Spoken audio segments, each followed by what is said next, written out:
আমার Honda x ব্লেডের জন্য কোন ইঞ্জিন অয়েলটা আমি ব্যবহার করি। তো চলেন গাইস আজকে ইঞ্জিন অয়েলটা চেঞ্জ করি আর আপনাদেরকেও দেখাই।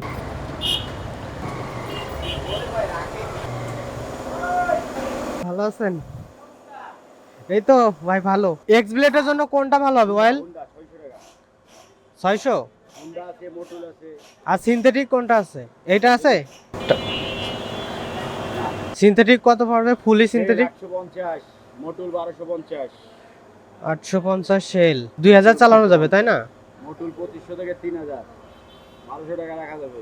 আর শেল 850, 2000 আরামে চলবে। ওই শেল মালই দেয় হুন্ডারে, শেল হ্যাঁ। কোম্পানি মাল দেয় র্যাঙ্ক।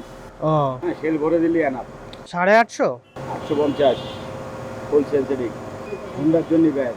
আর হুন্ডা প্রো বললে তো 1000 চালাতে পারবো তাই না? ওটা মিনারেল, তাহলে শেলের ওইটা দেন 850। হুন্ডার জন্য বেস্ট। এই কোম্পানি র্যাঙ্কসই মাল দেয় হুন্ডারে। এক্স ব্লেডে ভরবো।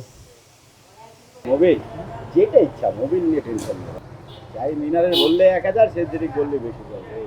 হ্যাঁ, এটা মোবিল ফেলাই দিয়ে এক প্লেটে। এটা আবার কবে করছেন এই যে এই গ্লাস? যশোরে গেছিলেন? যশোরে ঈদের পর আর যাইনি, কুরবানিতে একবার যাইনি। তাই তো অনেক দিন হয়েছে যান নাই। তো যাবো হয়তো বা।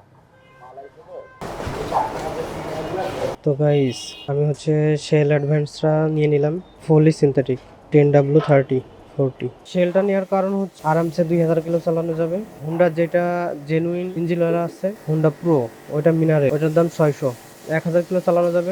আর এটা 250 টাকা বাড়ায় ফুলি সিনথেটিকটা নিয়ে নিলাম। এটাতে আমি আরামসে 2000 প্লাস চালাইতে পারবো, যেহেতু আমার বাইকটা মোটামুটি চালানো লাগে।